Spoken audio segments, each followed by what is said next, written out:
Muito feliz pelo pastor Pedro e pela Isabel de estarem assumindo aqui a porta da nossa igreja, né? Recebendo a gente, despedindo da gente.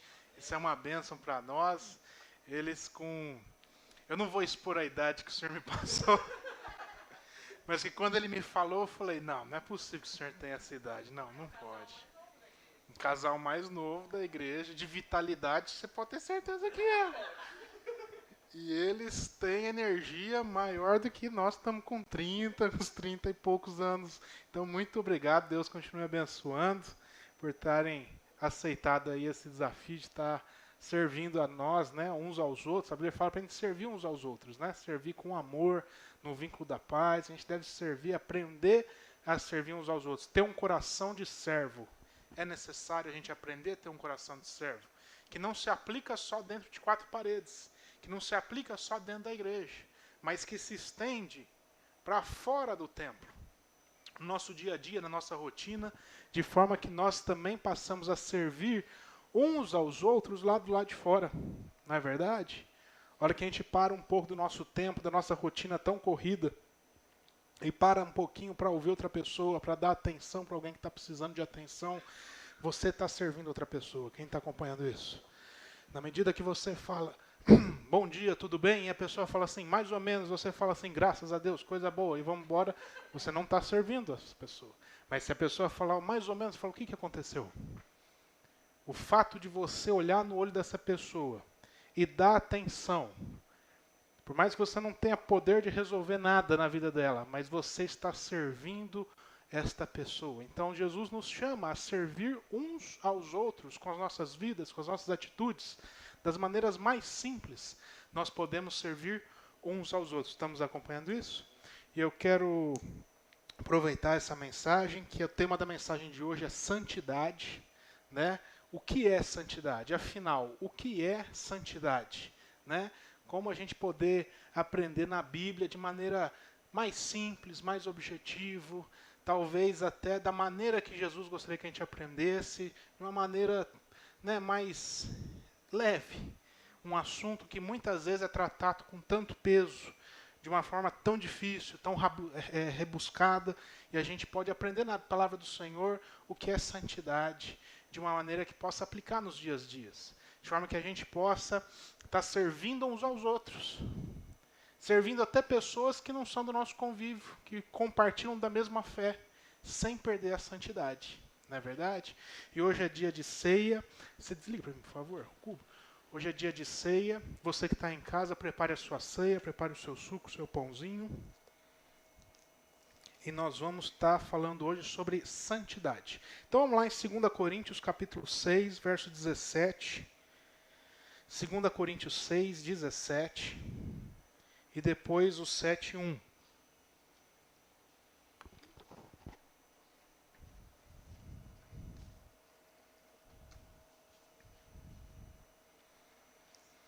Segunda Coríntios 6, 17.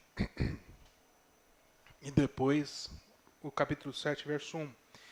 Diz assim: Por isso, retirai-vos do meio deles, separai-vos, diz o Senhor, não toqueis em coisas impuras, e eu vos receberei. Serei vosso pai, e vós sereis para mim filhos e filhas, diz o Senhor Todo-Poderoso. Então a gente já está 2 domingos tratando sobre a diferença de Deus Pai, o Deus que no Novo Testamento, na nova aliança que vigora entre Deus e os homens, Deus e nós, Deus que se revela como um Pai, que usa o seu poder para manifestar e expressar a sua paternidade. E a diferença do Deus divindade, no qual muitas vezes a gente busca apenas o poder dele e não o próprio Deus que tem o poder.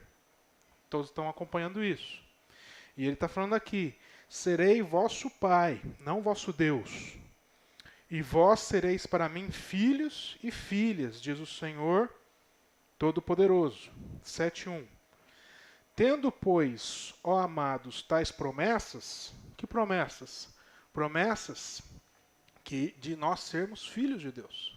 promessas de termos uma família, promessas de não sermos pessoas desgarradas nesse mundo, pessoas que vivem segundo a sua própria sorte, promessa de um Deus que chama a gente e diz: você é meu filho e você é minha filha, por intermédio do sacrifício de Cristo Jesus.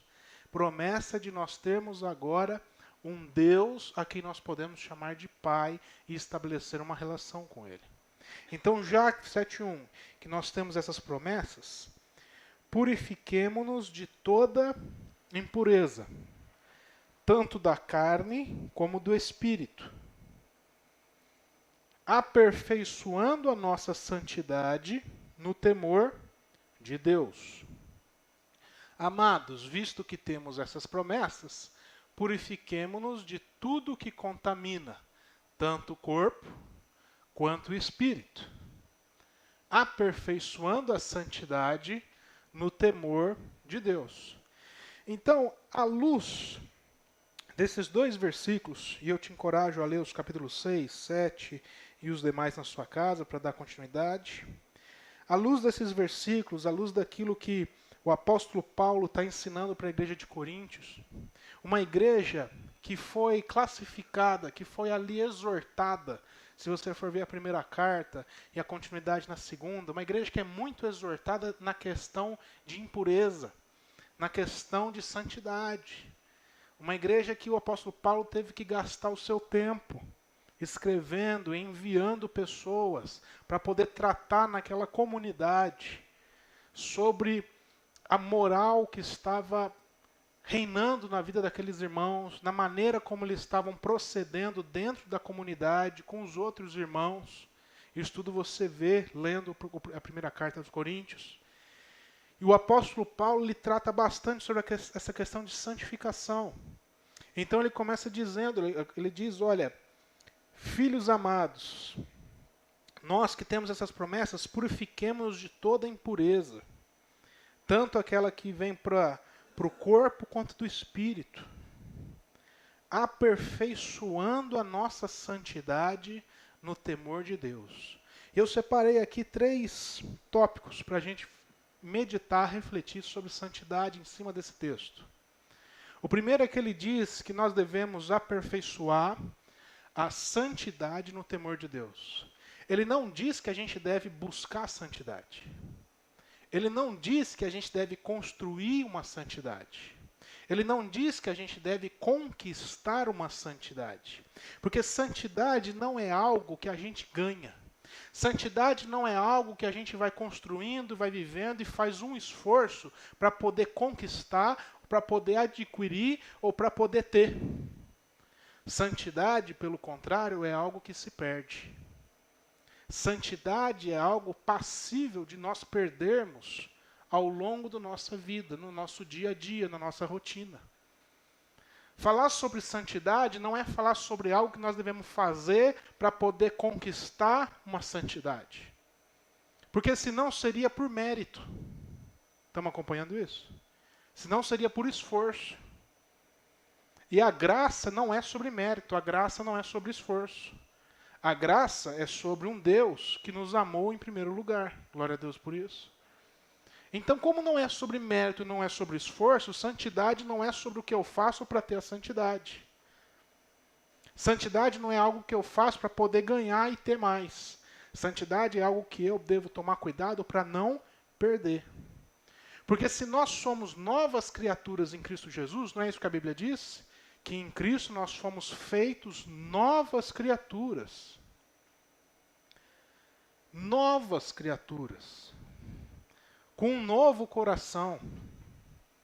Com uma nova forma de lidar, ou seja, uma nova forma de lidar com as minhas emoções. Com uma nova mentalidade.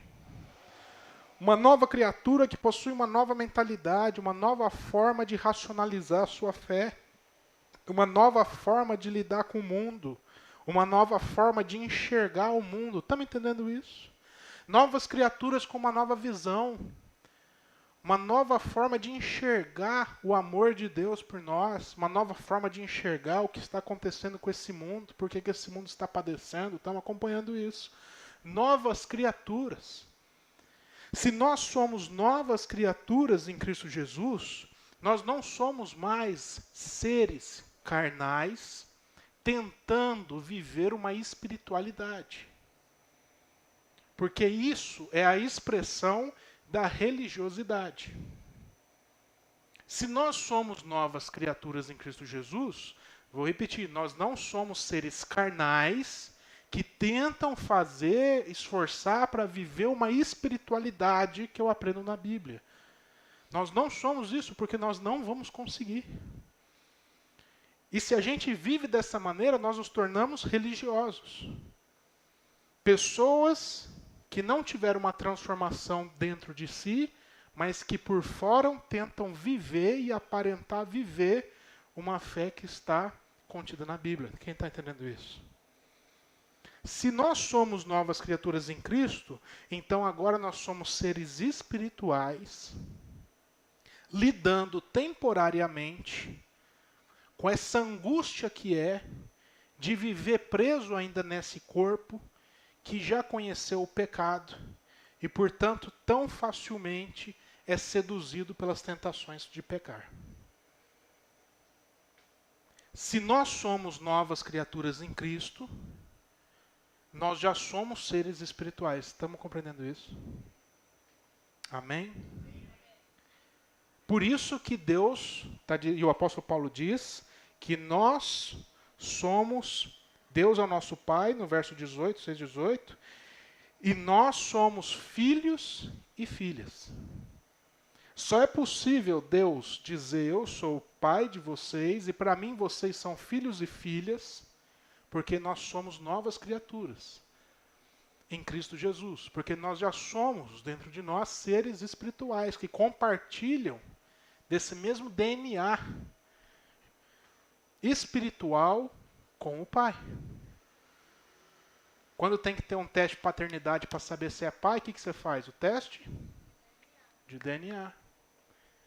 É isso que comprova. Então, meu irmão, se Deus está chamando a gente de filho, já tem algo dentro de nós, uma carga de DNA espiritual. Nós já somos seres espirituais, estamos compreendendo isso? Então, santidade não é algo que se ganha. Santidade é algo que já está dentro de nós, porque nós já somos novas criaturas em Cristo. Mas vivendo ainda presos nesse corpo que já conheceu o pecado, e porque já conheceu o pecado, ele tem dificuldade de lidar com as tentações, porque é um corpo corruptível. Nós vivemos nessa angústia momentânea, nessa angústia temporária, onde nós, sendo seres espirituais, não queremos viver como seres carnais. E devemos lutar muitas vezes com as nossas vontades.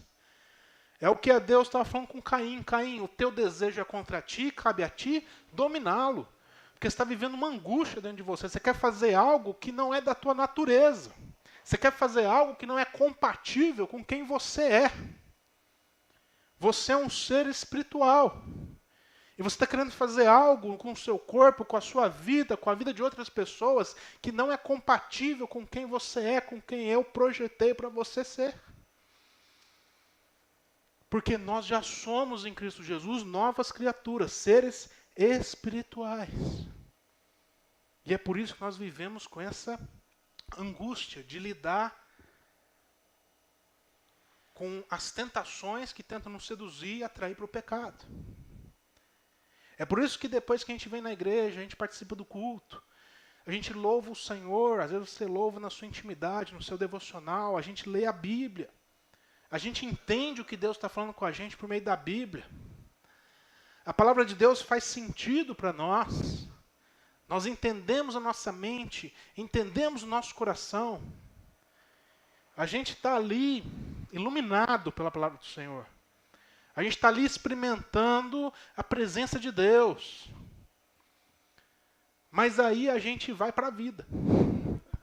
A gente termina esse momento de devocional, termina esse momento do culto. E aí você tem que lidar com o seu marido, ou com a sua esposa, com os seus filhos, seus pais, com o seu patrão, com a Codal, que fechou a água no final de semana de novo. Você tem que lidar com seus colegas de trabalho. Você tem que lidar com o seu dia a dia, com a sua rotina. Você tem que lidar com esse mundo lá fora. E aí entra esse conflito, onde a gente é tentado a viver e a agir como a gente vivia e agia antes de ser novas criaturas em Cristo Jesus. E é quando a gente é tentado a agir como um filho do mundo, como mais um age, que a gente perde a santidade. Mas quando a gente diz, eu vou agir como um filho, como uma filha de Deus deve agir.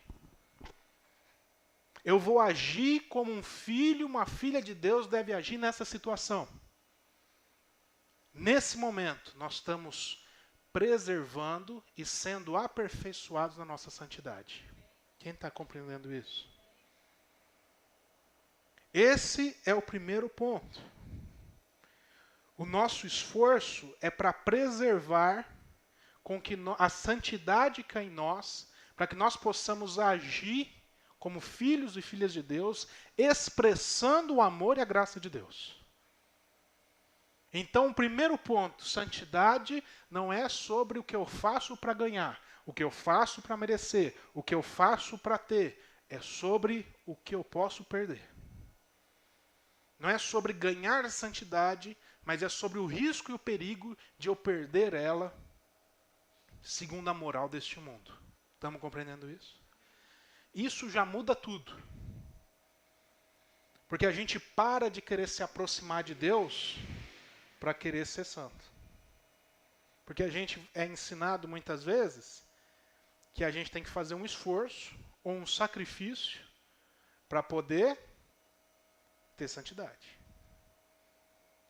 E todo esforço e sacrifício fora de Cristo é a mensagem do anticristo sendo pregada por meio de uma Bíblia que é do próprio Cristo. Estão entendendo isso? Todo esforço que é colocado no homem e não em Cristo, isso é teologia do anticristo. Estamos compreendendo o perigo disso? O esforço foi feito por Cristo. E isso chama graça. A questão é o que eu vou fazer com essa graça. Como a Laira diz, não fazer graça com a graça de Deus. Não brincar com aquilo que é sério. Então, santidade não é sobre o esforço que eu vou fazer para ter, para obter. Não é sobre um espaço geográfico que eu vou ocupar. Quanto mais perto de Deus eu ficar, mais santo eu sou. Aí quem vai medir quem está mais perto e quem está mais longe? Você tem uma régua aí, pastor Luiz? Uma régua espiritual? Pois é, uai, eu também não conheço a régua, não. Não, quanto mais perto de Deus, uai, quem vai medir? Você se garante a esse ponto de dizer que você está pertão de Deus? Vocês estão entendendo isso? Não é sobre um espaço geográfico. Não é sobre o esforço. Santidade é sobre sermos novas criaturas em Cristo Jesus. Somos novas criaturas em Cristo, glória a Deus por isso, já há santidade em nós. Então é sobre o cuidado que eu vou fazer, lidar com a minha vida, no agir, no viver, no expressar, no lidar com as contrariedades, os aborrecimentos dessa vida, para que eu não perca aquilo que Deus já colocou em nós. Então vamos para o segundo ponto. O segundo ponto que eu aprendo aqui é que santidade não é perfeição. Porque ele está dizendo para nós no 7.1, aperfeiçoando a nossa santidade no temor de Deus. 7.1. Pausa para beber água. Aproveitar que a Codal já liberou na sua torneira. Aperfeiçoando a santidade no temor de Deus. O segundo ponto que eu aprendo é que santidade não é perfeição. Inclusive a santidade, ela resplandece, ela pode resplandecer em meio à imperfeição. Na medida que, sendo imperfeitos e agindo muitas vezes de maneira imperfeita, eu me arrependo e não aceito mais viver nessa imperfeição. Estão entendendo isso? Santidade se manifesta mesmo no meio da imperfeição. Porque a santidade está muito mais relacionada com a humildade do que com a perfeição em si. Santidade está muito mais relacionado a eu ter humildade o suficiente para, ao invés de ficar olhando para a vida do outro, eu olhar para a minha própria vida e reconhecer aquilo que está de errado em mim, o mal que eu tenho praticado, me arrepender dos meus pecados e me voltar a Cristo para viver novamente como uma nova criatura. Está me entendendo isso? Então, nesse sentido, santidade tem muito mais a ver com humildade de espírito. Daí a gente lembra de Jesus dizendo: bem-aventurados, humildes de espírito. Tem muito mais a ver com humildade do que perfeição. Até mesmo porque em Ezequiel 28, Deus está dizendo que Satanás, enquanto Lúcifer, ele era o modelo da perfeição no céu. E sendo modelo, a referência de perfeição, não houve nele santidade, mas houve nele rebeldia. Então, santidade não é sobre ser perfeito. Santidade está muito mais relacionado com a humildade de espírito que nós temos dentro de nós. E nisso, eu chego ao meu terceiro e último ponto. Que santidade diz respeito a uma vida que, entre acertos e erros que nós vamos vivendo, nós vamos agindo, nós vamos aprender a viver, não é verdade? Nós estamos aprendendo a viver, meu querido. Ninguém sabe viver essa vida. Vocês sabem viver essa vida? Vocês podem dizer: eu sei viver essa vida? Quem está garantido, vem uma pandemia, pronto, você desaprendeu tudo. Não é verdade? Ninguém sabe, a gente está aprendendo. Está aprendendo, cada dia a gente vai aprendendo a viver essa vida. E entre acertos e erros que nós cometemos, a santidade entra, a santidade existe, quando eu, mesmo errando, eu reconheço onde eu errei e não aceito mais errar mais. Não aceito mais viver no erro.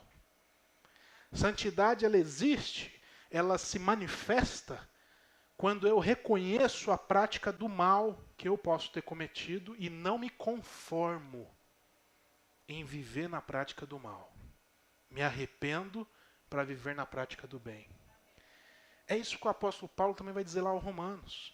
Não vos conformeis com este mundo. Não se conforme em praticar o erro, em viver no erro. Não se conforme em praticar o mal e viver na prática do mal. Porque se nós nos conformarmos com este mundo, nós perdemos aquilo que nos assemelha a Cristo Jesus, que é a santidade. Na santidade está a nossa semelhança a Cristo. E essa santidade, ela está sendo trabalhada nos nossos corações diariamente pelo Espírito Santo de Deus. É por isso que ele diz: aperfeiçoando a santidade. Então a santidade é passível de ser aperfeiçoada.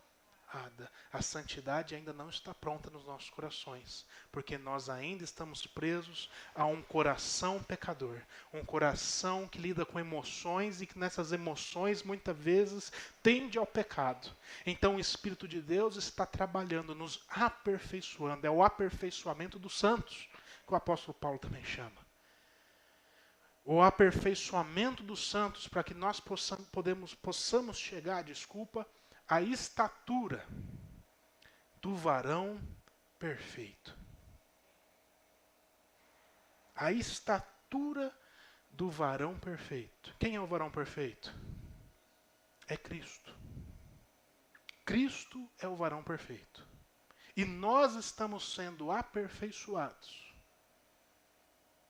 O Espírito Santo está aperfeiçoando a santidade em nós, ao ponto que nós cheguemos à estatura, ao modelo de santidade e de perfeição que é Cristo, que Deus colocou para nós. Glória a Deus por isso.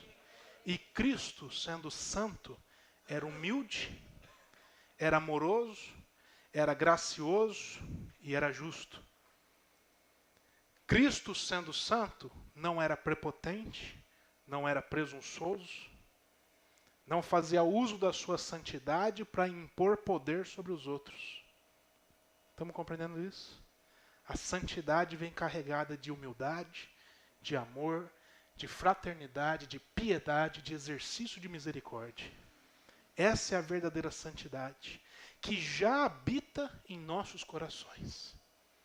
E que nós aprendemos hoje, que nós não precisamos fazer nenhum esforço para sermos santos. Pois aquele que é santo já fez todo o esforço na cruz por nós. E a santidade que nele habita também habita em nós, porque a palavra do Senhor diz que o Espírito Santo de Deus faz morada em nossos corações. E nós somos reconhecidos como filhos e filhas, porque o Espírito de Deus está em nós. E nisso está a santidade. Então, meus irmãos, que nós possamos viver a nossa maneira, como o apóstolo Paulo também diz, de maneira digna, segundo aquilo que Deus nos chamou.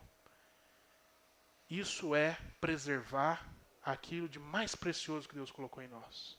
Isso é não abrir mão da santidade diante do dia a dia, das dificuldades, dos aborrecimentos e das tentações que nós lidamos. Glória a Deus por isso. Quero te convidar a se colocar de pé. Quero te convidar a ter uma palavra de oração.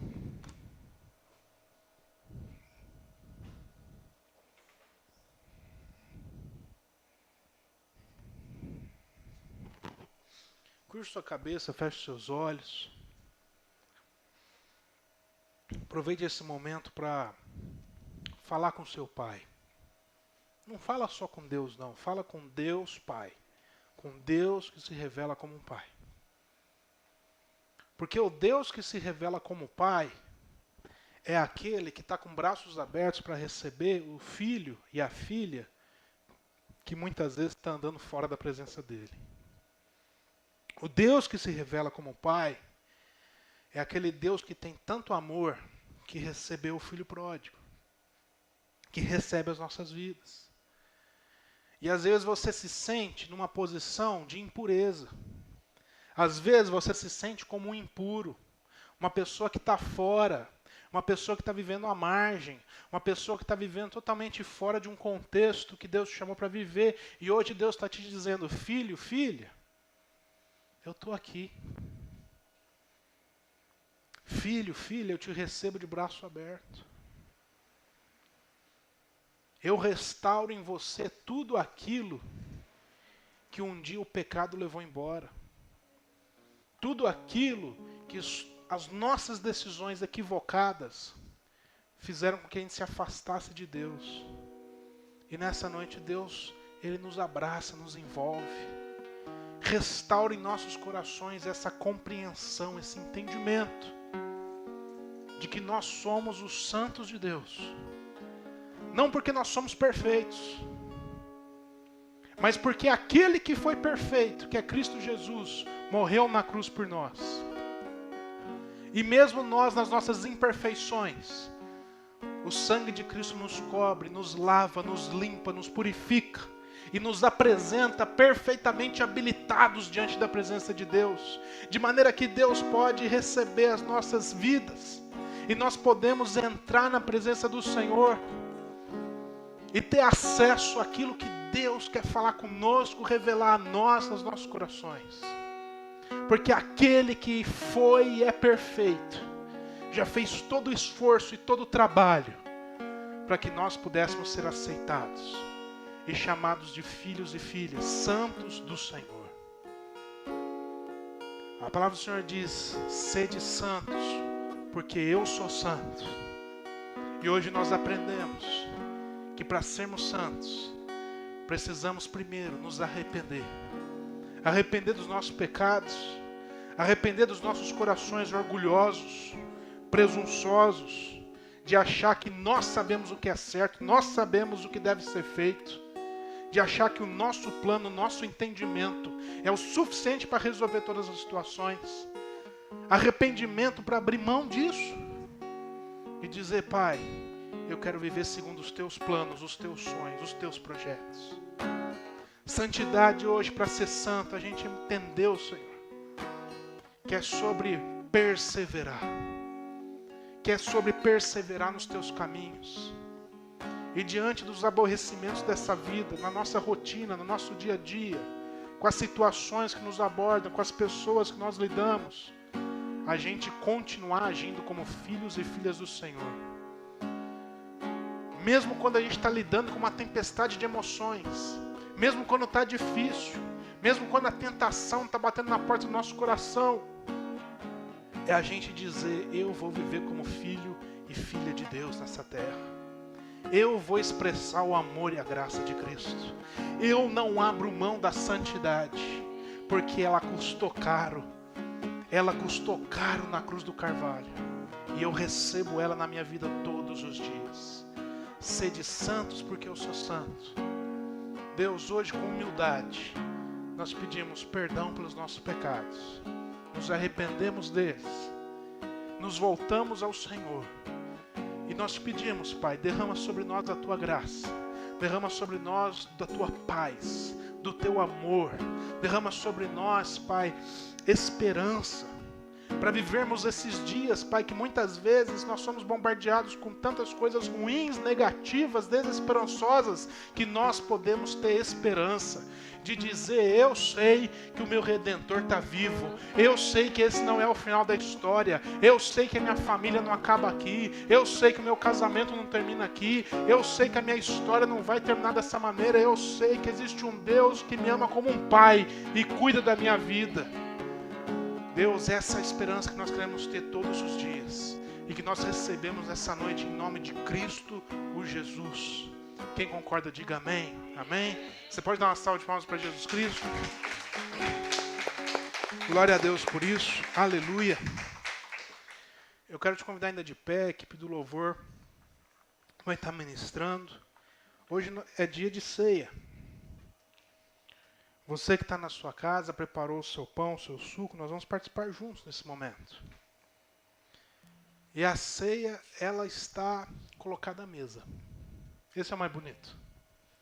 Porque quando Jesus vai tomar a ceia não estava na mão de Cristo.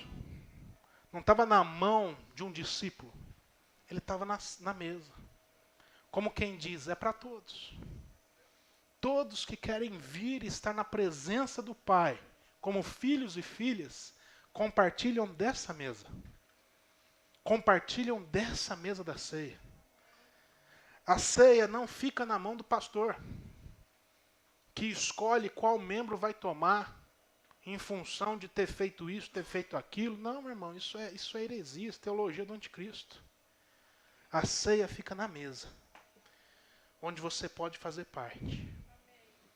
E ao invés de pedir hoje para alguém levar até você, para a gente colocar em prática esse entendimento, durante o próximo louvor, eu quero te convidar você vir aqui na mesa do Pai. Busca o seu cálice, busca a sua comunhão, busca aqui a sua comunhão com Deus. E vamos participar. E você espera que nós vamos tomar juntos. Amém? Pode vir buscar, em nome de Jesus.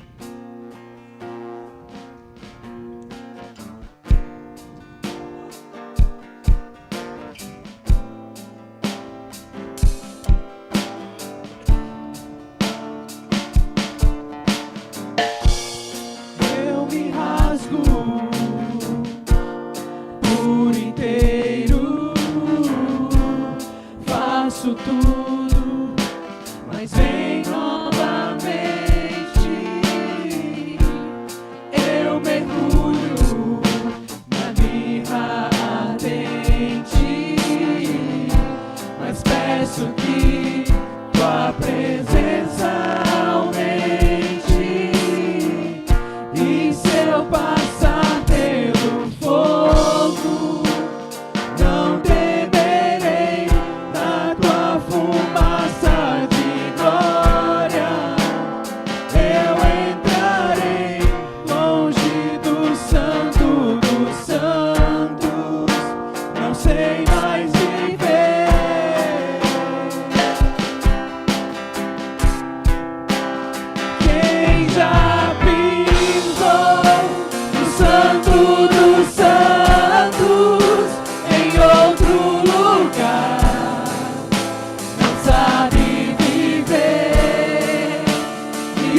Todos pegaram? Alguém ficou sem? Amém? No final, a gente vai disponibilizá-las lá no fundo. Às vezes você quer levar para um familiar seu, quer levar para alguém que não veio, para um amigo. E aí você pode pegar, pode levar lá. Para quem você quiser, para quem Deus tocar. Ainda bem que eu perguntei, senão você ia ficar sem. Glória a Deus, meus irmãos. Se você já abriu, pode abrir. Com cuidado para não cair seu pãozinho aí no chão. Se cair, você pega aqui outro. A palavra do Senhor diz: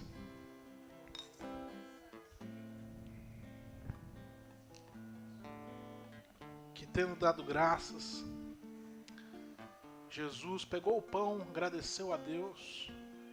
Ele repartiu com os discípulos lá na mesa, igual já está repartido conosco. Nós já temos parte com Jesus, já temos parte nessa mesa, já temos parte na família de Deus. E ele agradeceu a Deus. Vamos agradecer, Senhor. Nós agradecemos, Pai, porque em Cristo nós já temos parte com o Senhor. Em Cristo nós não somos estranhos na Tua mesa. Em Cristo nós não somos estranhos na Tua casa. Jesus disse que Ele iria para o Pai, iria para Ti, para preparar morada para nós.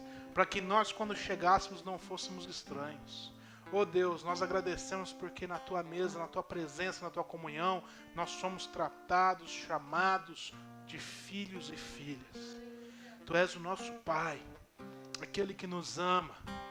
E é por meio, Pai, do corpo de Cristo, esse pão que representa o corpo, esse pão que nos lembra que Jesus veio em carne, passando e lidando com todas as emoções que nós temos que lidar nessa vida, passando pelos mesmos sofrimentos que nós passamos, experimentando na pele o que é uma ansiedade, experimentando na pele o que é uma angústia, experimentando na pele o que é uma incerteza, o que é uma desilusão, o que é a traição, experimentando na pele o que era a calúnia, a difamação, experimentando na pele tudo aquilo que nós temos experimentado nesse mundo.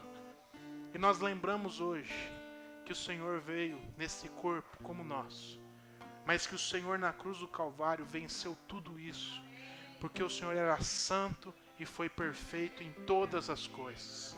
E nós te agradecemos, Pai, pelo teu sacrifício, em nome de Cristo Jesus. Quem concorda, diga amém, e pode comer do pão.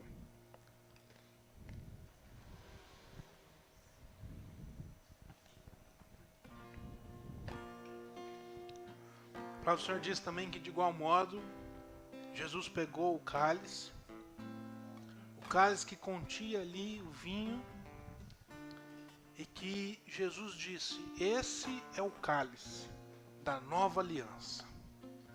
Ou seja, da nova relação que Deus estabelece hoje com os homens dessa terra.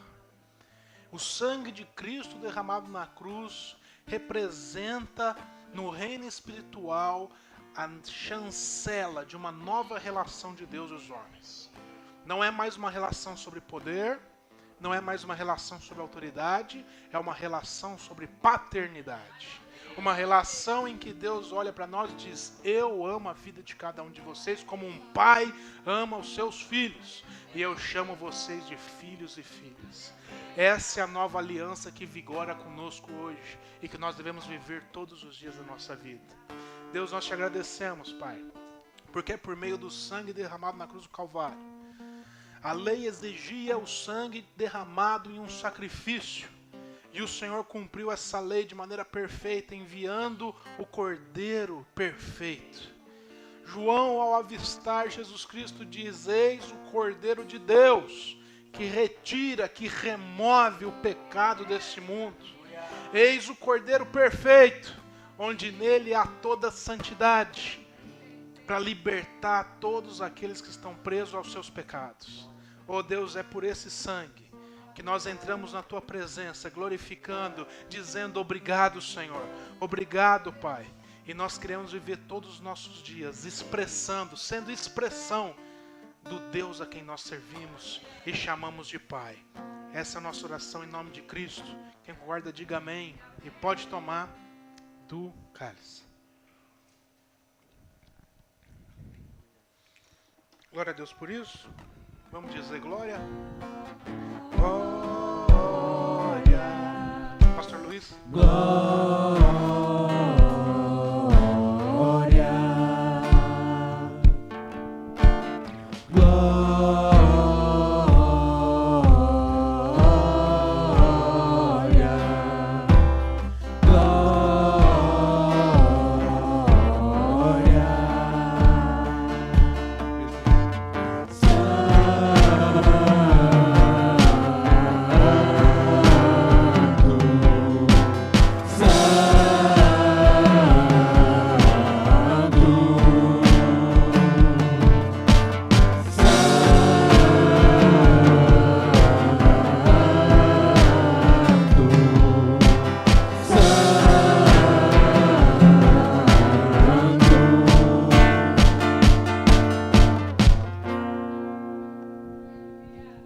Amém, glória a Deus.